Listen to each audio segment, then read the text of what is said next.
All right, everyone. Thank you guys for tuning in. We'll give a few minutes for people to join, and then we'll get going.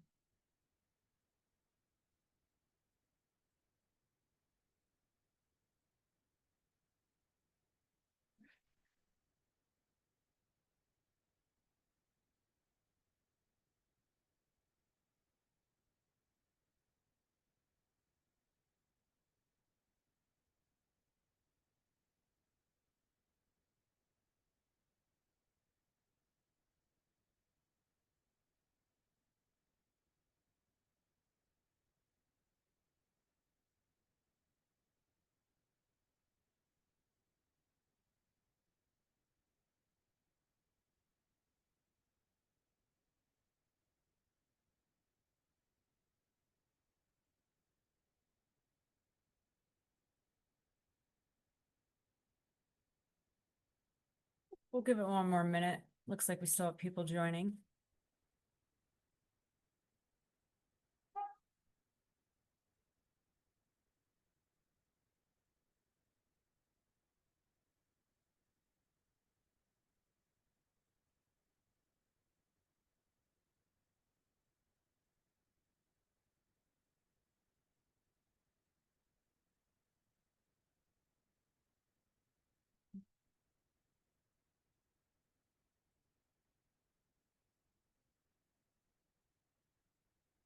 All right, we'll jump into it. I want to be cognizant of everyone's time and make sure we get through everything.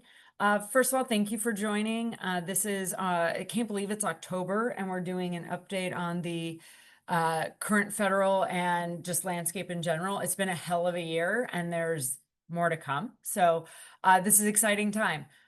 Coalition for Adult Beverage Alternatives. If you're new, there's a couple new people that have registered for this one. My name's Diana Eberlein. I'm chair of the coalition. I'm based in DC and oversee federal lobbying efforts and education.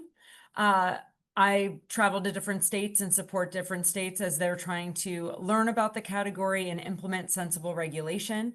A lot of what we represent is focused on THC beverage, as you probably assumed.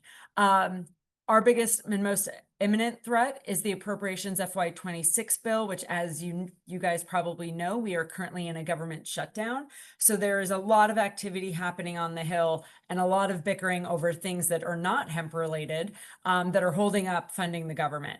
But we'll go through that in a little bit. For those of you who do not know me, THC beverage is the only way I consume THC. It was the only way I could control my experience. And it really blended well into my life. So this is a really personal passion for me, as well as the fact that I've been working in this space now for the last, gosh, over 7 years, which anyone who works in this space, most of you guys do, know that that feels about 20 years. It's like a dog year situation.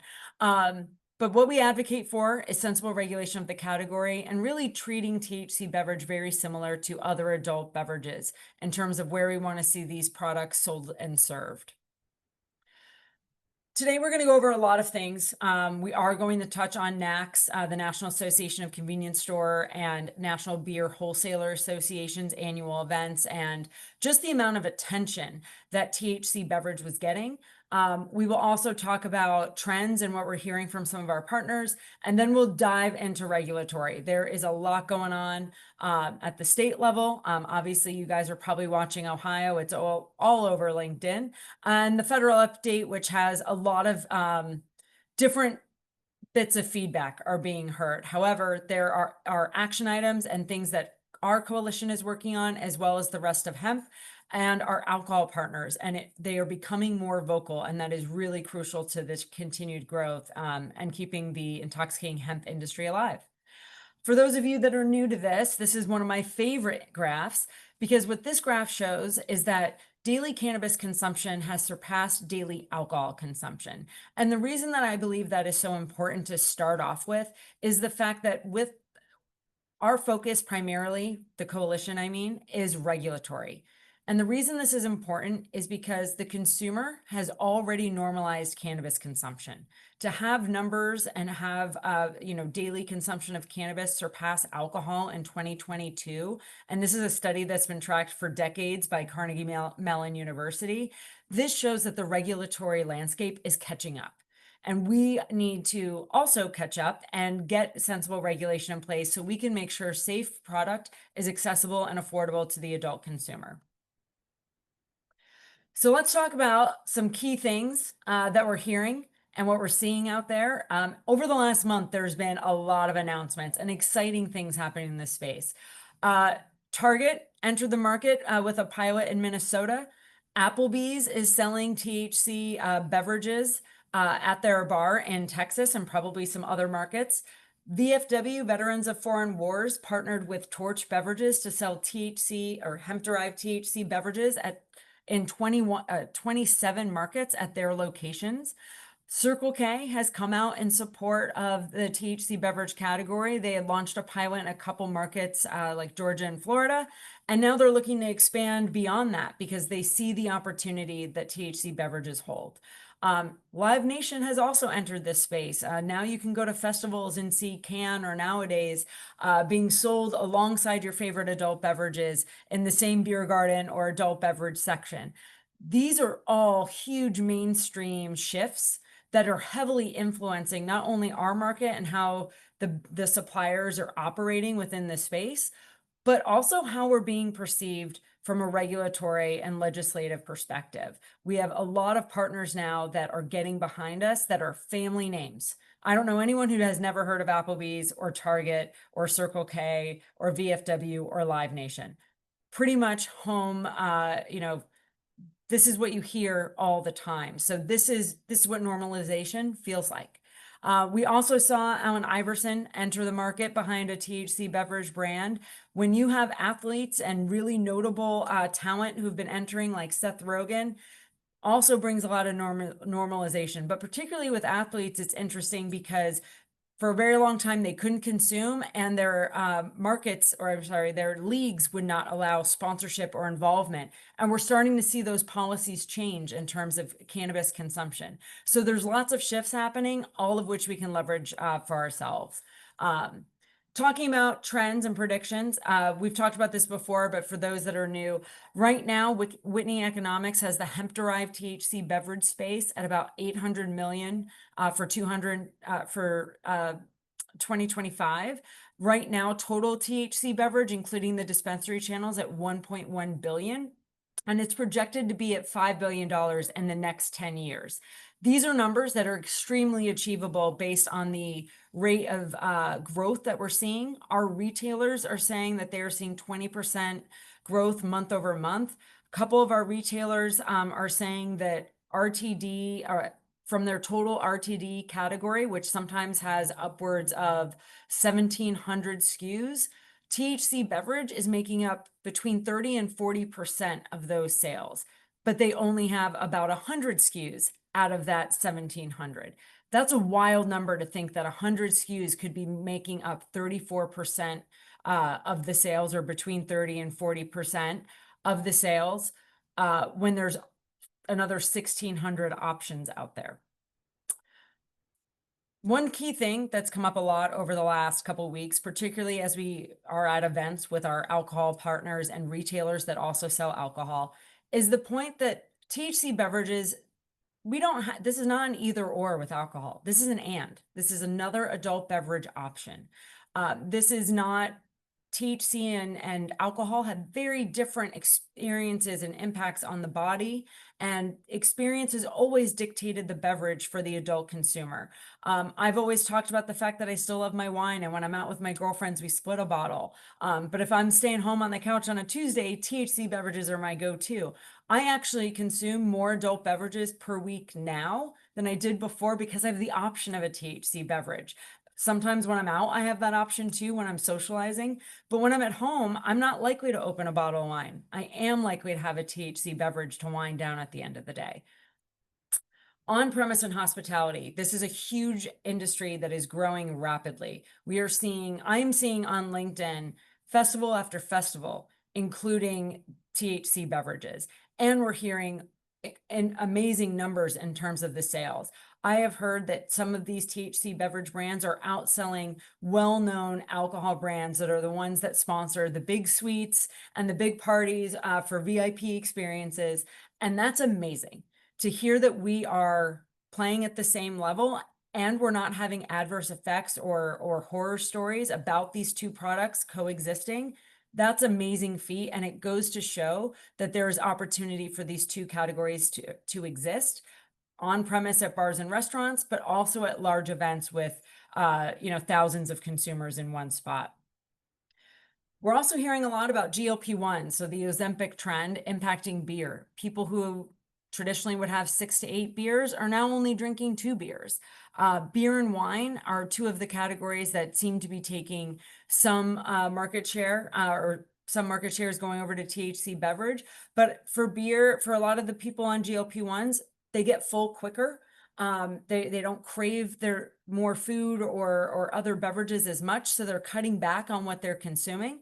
And that's actually very much in line with the timeline that we've seen alcohol on the decline. So we might find out as insurance starts covering GLP-1s that there are more people on GLP-1s than we realized. This is also impacting hospitality. Restaurants are reporting that people are staying or spending less time at their tables because they're not eating as much. That means they're not drinking as much because they're not at the table long enough to have that second or third beverage. THC beverages have a really nice markup, and it's an opportunity for restaurants to make up that data. And restaurants in Minnesota did report that groups ordering THC beverages did order more desserts, therefore staying longer at the table, which just goes to show the munchies are real. And like I said, the new players and growth opportunities, this is particularly valuable to us. When we start talking about regulatory, I'll go in on how this is going to help us in a really big way from positioning, but we'll stick with the trends for now. What's on the shelf? You guys have probably seen this slide before. If you've followed me, there's a number of different SKUs, and depending on the channels, different formats are growing. We are hearing huge growth from the large format 750 milliliter containers that are being sold at primarily liquor stores, but also some convenience stores depending on the marketplace. These products are generally between $40 and $80, higher price point than the ready to drink options and some of the single serve options like the Rhodey here and the 2-ounce beverage additive. But once someone gets familiar with a brand, this is a phenomenal expansion. We are seeing lots of brands that started with ready to drink expand into ready to mix options and multi-serving options like these 750 milliliter bottles. The reason for that is because they're building brand loyalty. They want you to drink the ready to drink beverages when you're at a party and you're filling a cooler and you don't want to spend all that time behind the bar mixing drinks for people. But they also want to drink or have a similar drink with a brand they trust and enjoy because they know they like the flavor profile separately when they're at home on a Tuesday and want to make a mocktail. This is a way of building brand loyalty. And right now, this is kind of the beginning of seeing that happen. We are seeing brands like Nowadays, Pomos, Plift, a handful of groups go into this, expand their portfolio so that they can fit into different environments. And when you think of hospitality and you think of bars and how they're mixing drinks and those, anyone who's been to a bar or restaurant, you've seen the menu where it's like Bacardi's menu and they've got all of the different drinks that you can have, and they rotate those drinks based on the season and what they're promoting. Same sort of thing can happen with these multi-serving bottles. Hospitality, as we continue to see on-premise consumption, this is an area where we're going to continue to see growth because those are also beverages that a bar can mark up and make even more margin. And if people are spending less time at bars, they're going to need to make that time or make that profit up. The other thing I'll point out here is the fact that variety packs are continuing to grow. People like to sample different flavors. And if they're familiar with the brand and maybe have had 1 or 2 of their ready to drink singles, this is an opportunity for them to, try more product, but also bring it and share it with their friends. This has been particularly popular at grocery and liquor retailers.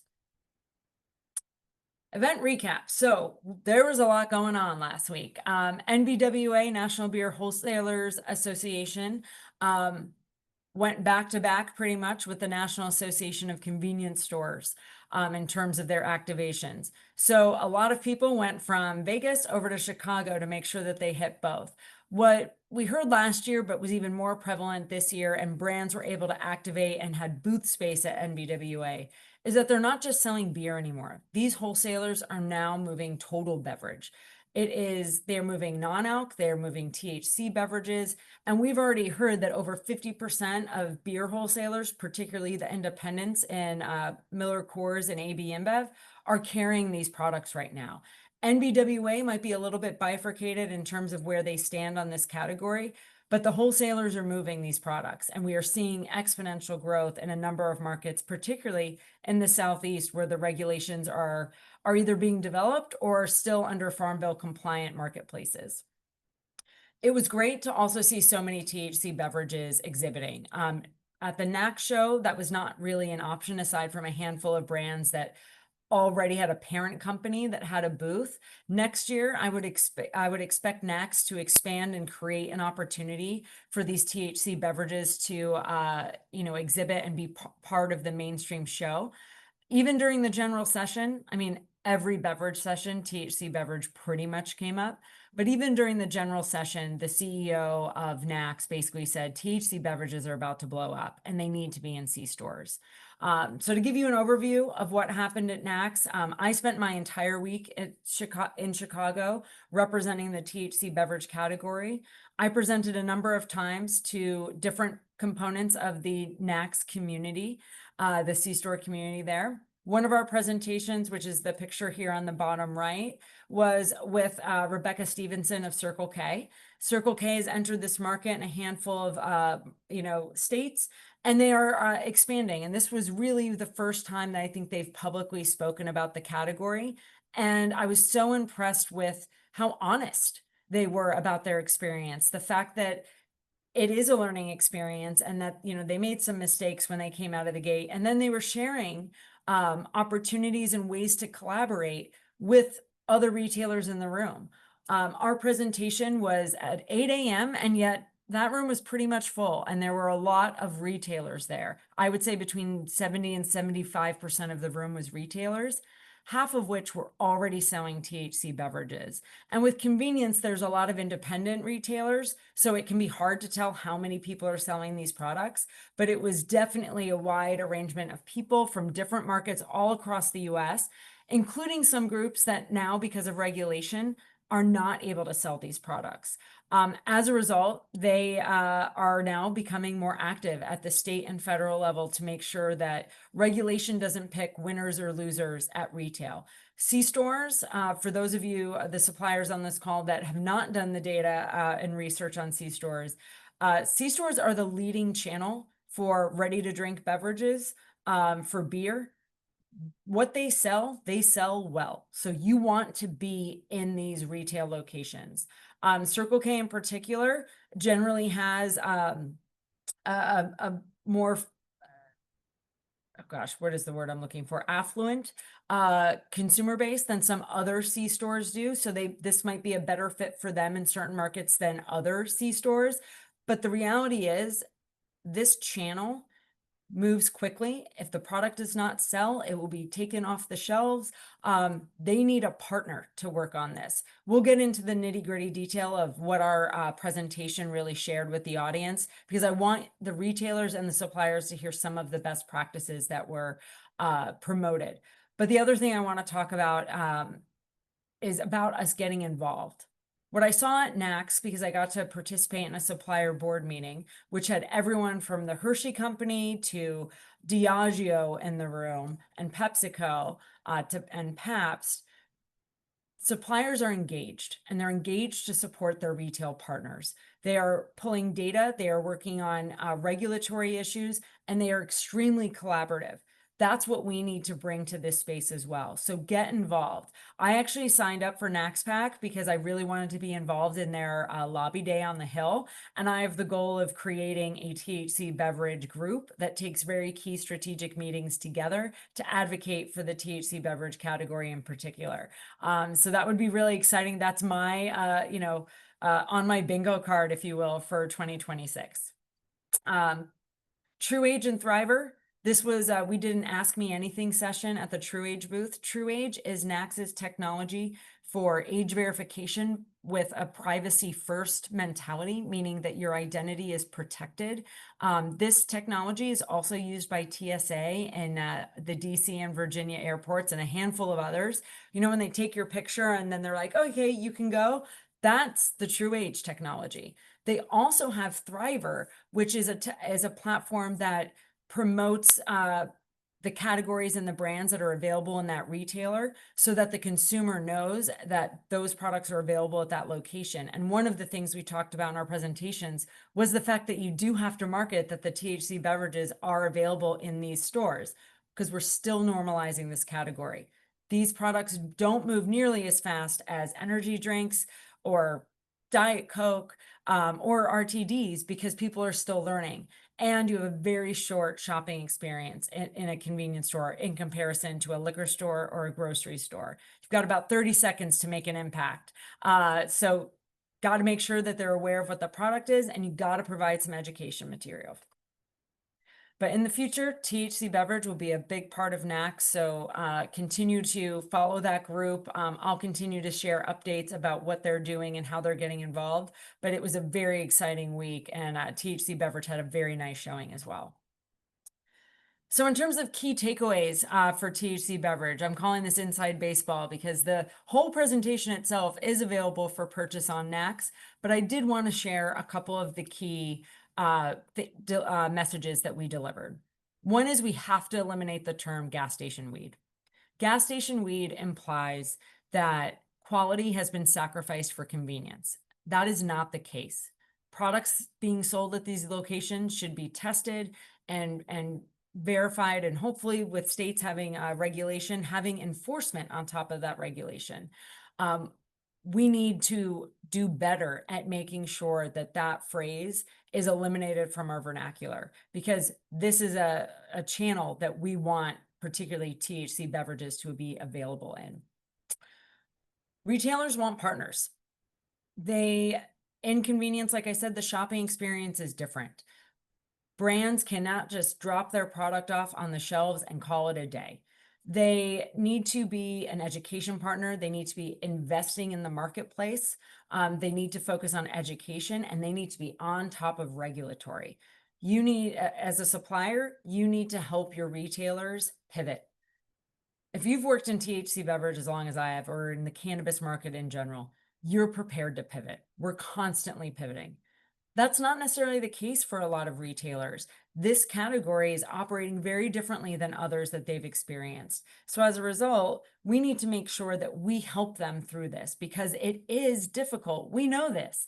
So we need to work with them so that they don't give up on the category. And it's going to take some time to see its full potential.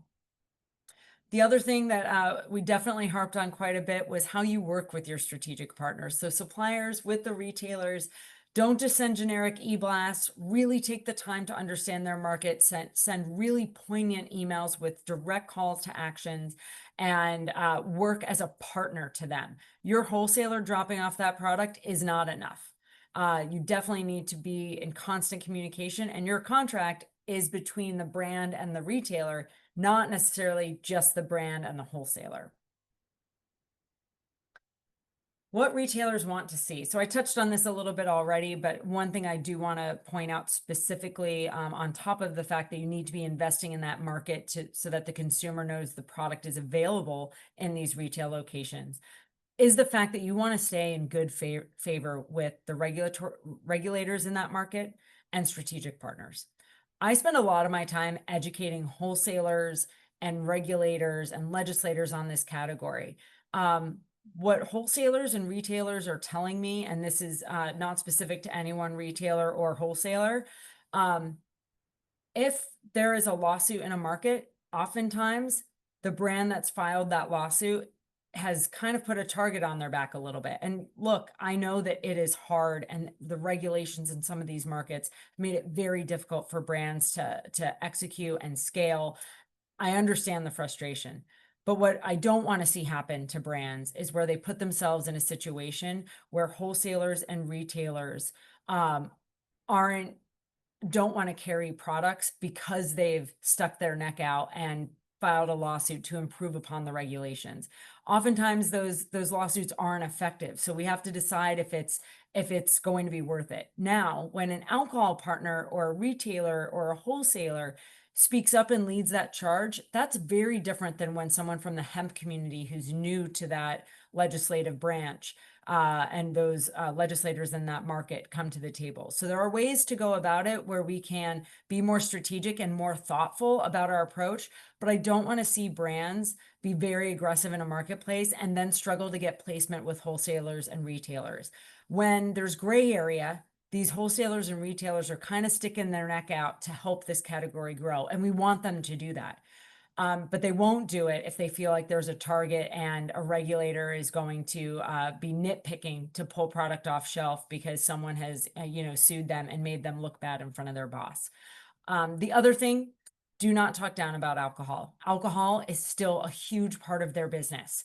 Talking down about alcohol to liquor or wholesalers, they're still moving 80%, 70% of their business is still alcohol. We're still an emerging category. Yes, differentiate your brand, but there are other ways to differentiate your brand. And while our product is generally lower calorie and maybe a healthier alternative, we don't need to shoot down our alcohol partners. The two beverages are not a one-to-one replacement for each other in all scenarios. There's room for everybody at the table.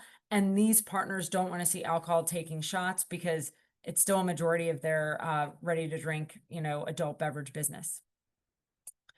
On-premise consumption. This is one of my I'm most excited about in terms of promising opportunities for this category where we have, extreme growth opportunity, but it is also fragile.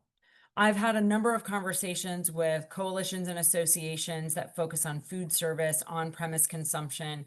I've dealt with a lot of insurance companies who are underwriting these programs for events and helping them get permits in different markets to host these events.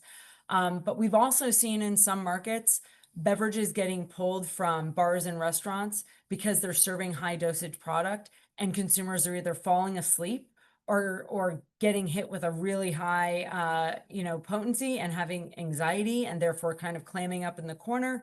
And when that starts to happen, people get nervous. We are still new. We are fragile. If we are creating experiences that the consumer right now isn't ready for, and they're not educated enough on dosage, we could be hurting ourselves in terms of limiting our opportunities. So it's really important that we are very thoughtful about our approach with on-premise. A lot of groups have talked about, and when I say groups, I'm talking about either chains or associations at the state level that are trying to come up with regulation that they think is a safe way to introduce these products to hospitality venues. They're talking about capping on-premise consumption at 5 milligrams per serving. Again, to introduce it to the consumer, but also hospitality groups want to see volume. They want to see repeat purchases, not a one and done. And most consumers, if they're going to spend, a few hours somewhere, they want multiple beverages, not generally a one-off, and then they jump back to Diet Coke, as much as I love my Diet Coke. So those are conversations that are happening, but just like anything else, we're new here. This is still fragile. If they are hearing that consumers are having negative experiences, we could lose on premise in some markets. So be thoughtful, work with your partners, make sure you educate your distributors on what appropriate dosage is for on premise, and make sure that menus include the dosage and make it very clear. I've seen some menus that say like 0% alcohol and then dosage is like worked into the description. That can be very confusing to the consumer. Make sure that that dosage is very clear on that menu for your product, because again, we don't want to risk adverse experiences because sometimes those consumers don't come back. The other thing that I'm hearing feedback on is watching your words, is what I'm calling it. Yes, these products might be healthier than alcohol to a degree, right? Where the active ingredient itself is a healthier ingredient, and these are lower calorie products. But we are selling these as adult rec products, as an adult beverage alternative. Calling these products a health and wellness product when we are trying to sell them in the same beer garden or adult beverage section at a festival, it's not playing well with the groups that are hosting these events. Intoxicating might not technically be the accurate word for describing our product, because the root word of intoxicating being toxic, and talking about to poison as the root word definition, if you will, that's not how consumers hear the word intoxicating. Consumers know adult beverages are intoxicating, whether it's alcohol or another active ingredient. They understand what that means. Regulators understand what that means. They're familiar with it. Some of them like it. I am not, I've said it before, I like being intoxicated. What words that make them a little nervous are words like impairment, because that's not the goal that they're trying to achieve sometimes. I'm not saying that people drink only to become intoxicated, but they are looking for a desired effect. And impairment definitely gives more of a negative connotation just because of how it's typically utilized, whether it's in regulation or a field test or something like that. So be careful with the words you use. Intoxicating is very familiar to associations and groups that focus on hospitality and on-premise consumption. They're okay with that word. Using different words might confuse them in terms of what you're actually selling them and how the product should be positioned on site. Health and wellness, same thing. It's rubbing people the wrong way that something that's being sold as an adult beverage alternative and in their mind is intoxicating is being positioned as health and wellness. So just be careful. Obviously, I know that these conversations have more context around them, but this is the feedback I'm hearing as I'm trying to bring more allies on working with our category to keep intoxicating hemp open. Navigating regulations. So first I need to call out that this map basically self-destructs every time I show it because there's always changes. I mean, just recently, Ohio went from an EO to a TRO to a bill passing the House, and the Senate now looking at that and making adjustments, right? So there's a lot of things going on right now. I think there's a couple of issues that are standard, and unfortunately this is the only standardization and consistency we have, is that the label requirements are not consistent state to state. So there's a lot of hurdles in various markets that are creating challenges for brands out there. We'll touch on some of the coalitions in a minute, and who you can contact, and you can reach out to me directly so I can do a direct introduction. But there's a lot of groups collaborating and working together in hemp right now to be more effective at proactively educating regulators on how this category and other categories can be safely regulated so adults can make adult decisions about what they want to safely consume. I've already talked about this quite a bit. C-stores are activating. Their chapters at the state level are getting more involved. So next session, January, some people have kind of already started. We're hitting the ground running. So when I talk about these coalitions, if you want to be active in that space, more resources, generally the better. We don't necessarily need more cooks in the kitchen, but more support, allies to help bring in other alcohol partners, making sure we're all aligned on the messaging. That's all crucial to the success of this category in particular. The other piece I'll mention is CABA. While we do not fund state lobbying efforts, we do not hire state lobbyists, we do get behind, from an education standpoint, other coalitions and associations at the state level to help on the education front. We walk them through data that we've gotten from other markets, whether that's tax revenue, enforcement information, dosage caps, what we're seeing in other markets. We are extremely transparent in what's happening in other markets to build trust. And that's been incredibly effective when we were working with our alcohol and mainstream retail partners in various markets. State activity. So what the EO? Executive orders have become a real thing over the last year. We've seen a lot of them from Texas to Ohio and other markets as well. So Ohio in particular is an example I'm going to use right now. From an EO to a TRO to the House passing a bill. I think that what the Governor DeWine, was really looking to do by pushing for an EO was to a EO that was banning intoxicating hemp was to create urgency for regulation. Illinois' governor's done the same thing where he's threatened um, threatened a ban. And I think it's really that he wants to see a bill go through. Last year, over 30 states had some sort of regulation submitted that was looking to regulate hemp. Now, some of those regulations were to ban hemp, and some of those were to create a regulatory framework that, frankly, would have been great to see some of that get passed through. So we have a foundation to build off of. However, a lot of those bills expired because there's so many other issues that that states have to deal with. It's not all about hemp. You guys have heard the Marsha. We're Jan. We're not the top priority in every market. And as a result, some markets have gone without regulation, which leaves us exposed. So as a result, I think we might see more of this approach of threatening something that's really dire to create urgency amongst legislators, regulators, and the hemp industry itself to put forth regulation that puts some guardrails and safety parameters around the current industry. I listed some specifics here about what we're seeing from Ohio, little different format than what we've seen in other states. But there's a lack of label standardization again, which I know creates a real hurdle from a scalability standpoint. So again, when it comes to the state level activations, we want to try and be as proactive as we can. So as you guys get more active in different markets, please let us know if you need help on the education front. We are happy to assist. Every state is different. So we have to be thoughtful about the approach. What is the palate, or appetite for dosage, for pathway to market? Is it going to be liquor store only? Can we get convenience store and grocery included? All of those sorts of things. So the call to action here at the state level is to get involved with your state coalitions. Talk to your alcohol retail partners, your alcohol and retail partners.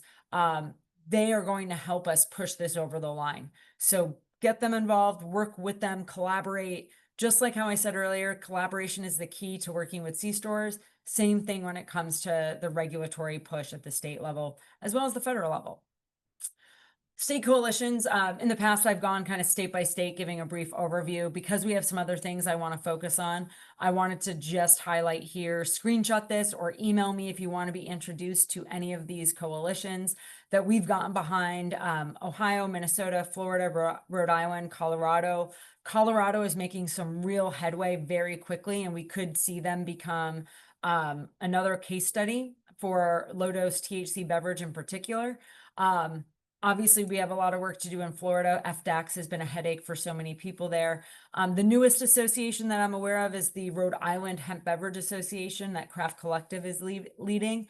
Again, I will make introductions to you or for you to the leads if you want to get involved. Now let's talk about the federal government, because everyone wants to talk about that. As many of you know, I am based in DC. I am in the thick of the crazy. But ultimately, we still are working on grassroots efforts and are united with hemp, alcohol, and retail to keep intoxicating hemp open and get the language stripped from the appropriations FY26 bill, which is the most imminent threat, as well as the Farm Bill.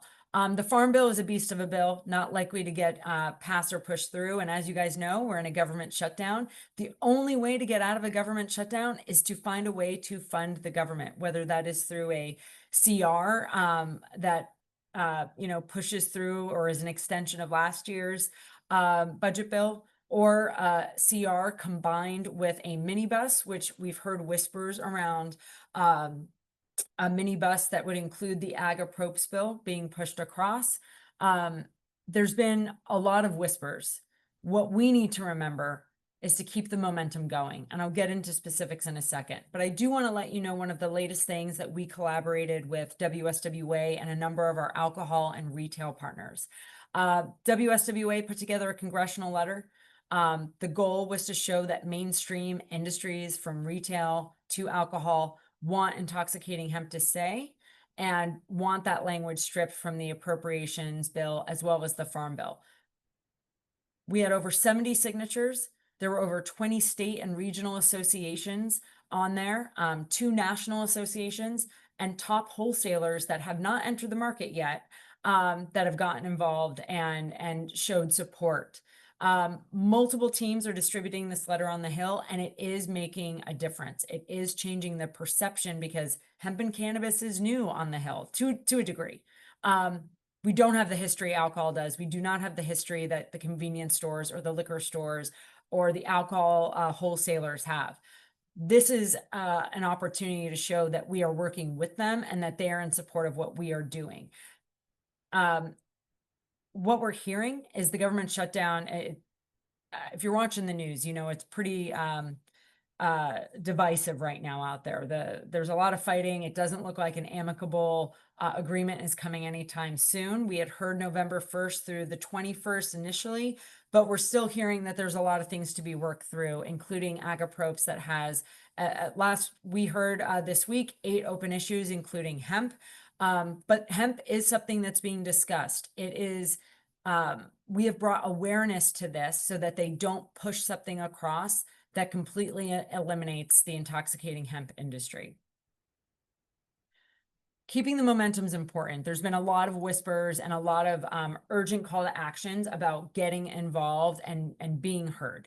We do need that, regardless of whether there's an imminent threat or this is something that we're dealing with in the next 3 months. We need to keep our alcohol and retail partners engaged and actively contacting their legislators.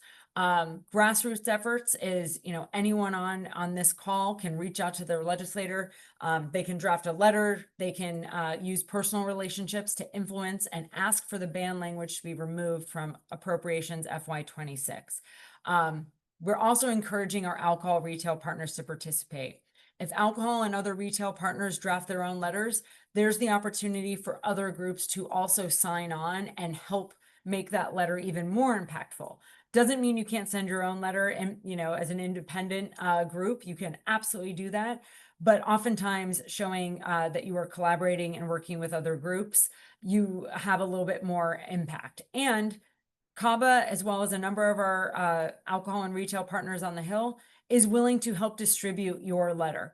The more representation we have, the better. And one thing I'll say about that WSWA letter, it had over $1 trillion in annual revenue represented on that letter. That's huge. You know, we showed earlier that right now total THC beverage is $1.1 billion. Over 1 trillion is a really big deal. And that's an awesome thing that we've accomplished that. And we brought enough partners to the table to show that big industry wants this to stay. CABA will be sending some partner letter templates and things like that to our members for them to be able to use. Keep an eye out for those call to actions and information about how to be most effective with key names of leadership and conference committee members from the House that we should be targeting. And all of these details will also be included in the members only newsletter on Sunday, but there will be a dedicated email as well for members. If you have partners that are looking for more information about what they can do to help or get involved, please feel free to make an introduction to me or set up a call. My email is right on this screen here, but happy to walk them through what we're doing, make some recommendations, or at least help support their efforts. One thing that we definitely need, and I've heard it from almost everyone who registered from this call, we need more data. We want more data. And Nielsen IQ is getting involved. They have actively entered this space and are doing a lot of reporting on the category, but it is imperative that brands register in order to make sure we are tracking that data. On this screen, if you want to screenshot it or take a picture of it, this is the information that they need about your SKUs to make sure that they track this information accordingly. I will be sending to members in the weekly newsletter additional files that they can leverage and use to submit. You can also email Alex at Nielsen directly with the information for them to log it. And if you have any questions, reach out to Alex. You can obviously reach out to me. Alex is the expert when it comes to the data collection for Nielsen here. But this is imperative for us to get as much detail as we can. Right now, they are reporting mostly on C-store and don't have necessarily alcohol or liquor groups submitting their data just yet. But first step is to get the brands to register their products. And those instructions will be incredibly helpful to you to do that. Upcoming events. So there's, look, we're rounding out the year. We're closing out 2025, which I still can't get over. There is a C-Store Women's event in November. If you are interested in getting involved in that, there's a lot of opportunities for THC beverages, particularly with how Texas currently their regulatory state. So sometimes there are opportunities to sponsor and sample if you have a brand that you want to put on display there. Same thing with the Future of Beverage in November. I know there's a handful of brands that are sponsoring that, and I believe sampling at the event as well. Future of Beverage focuses on chain retailers and operators. So as a supplier, this would be something very interesting to get involved in. The Beer Insights seminar in November, very high-end clientele, leadership, owners of wholesalers. It's a great event. It's in New York City, November 9th through the 11th, and they throw a great event. And then the last event of the year, unless you're going, MJ Biz is right before, but BevNet Live is a brand show. Lots of brands are there learning about innovation. BevNet has done a fabulous job of reporting on this space since the beginning. And they are very pro innovation in the beverage space. So if you happen to be available and are looking for a way to get your product in front of industry leaders, this would be a way to do it. You can also meet formulators, data collectors. Some retailers will be there. I know John Helper with Top 10 Liquors will be there this year. There's a number of speakers that have focused on the THC beverage category. So don't miss it. If you can be there, it'd be a great way to end the year. I will be there with a number of my CABA partners as well. New cannabis event for C-Stores for 2026. I want to make sure we highlight this. This is by CSP Media's group. They focus on the C-Store channel. They have created a cannabis forum, which will focus on other products, not just THC beverage, but it'll be in Chicago, March 23rd through 25th. One of the big key components here is they are allowing live sampling and even gifting so people can sample at home. There are sponsorship opportunities. I included Melissa Vonderhaar's name. She is the chair of the CSP Cannabis Committee, or Cannabis Board rather, and she is leading the charge on this. So if you're interested in sampling or sponsoring, you can reach out to Melissa. You can also reach out to me. I am an advisor to this group. Any questions at all, I'm happy to assist where I can. Membership and consulting. For suppliers and different groups on this call, I think it's important for everyone to understand that one of the best things I can do as a thought leader in this group is to bring on and educate policymakers, retailers, wholesalers to create a pathway forward, to get that language out of approach, to keep it out of the Farm Bill, and to push for sensible regulation, whether that's at the state level and the states have full autonomy, or we need to create a baseline at the federal level. I get a lot of questions about booking time and scheduling time with me, which does make my schedule, if you try to book time with me, you know it's difficult, does make my schedule hard. So for suppliers, we are asking that if you register as a member of CABA, you do get access to me and we can coordinate regular calls if that's necessary to educate you. And again, this is for suppliers specifically. If you sign up as a member, you get a newsletter every Sunday, access to leadership. You can participate or lead committees, and event lists and other tools are made available to you. All dues that are collected by CABA go to operating expenses and lobbying. There's no paid staff. I have an employer that pays me to help run and educate key leaders in this space to open it up. If this industry continues to grow, there's a seat for everyone at the table. So what I'm trying to focus my time on mostly is making sure we have a market for suppliers, wholesalers, retailers to operate in. For non-members, what we are asking, if you do want to call or you want to explore a consulting option, we can book time, but we are asking for a donation to CABA to put towards our lobbying efforts. So you have two options. You can join, and our memberships start at $250 a month, or you can sign up for a one-time or by the hour donation to CABA to set up kind of like a consulting hour, if you will. And that's an opportunity for you to ask any questions you might have. I do have to call out that I myself, as well as the others on the board, are not lawyers, and we are not giving business direction, if you will. We are sharing what we know and what we are seeing in the marketplace to hopefully better the marketplace, but we are not giving legal advice. We can't, we are not qualified to do that. And ultimately, hiring a consultant or lawyer when you're looking to enter a space is definitely the safest way to go about it. So want to throw that out there. That QR code will take you to our membership page so you can actually see all of the options. And if you have questions, email me. We'll talk it out, figure out a way so that we can collaborate. I wish I could spend all the time in the world helping everybody. But it's become really hard with the travel and the just reactiveness that this market is. And you guys operating the space know that probably better than anybody. The other thing I wanted to highlight is the next call. Normally, as you guys know, this is the third Thursday of the month. This month, because of NACS and NBWA, we pushed it to the fourth Thursday of the month.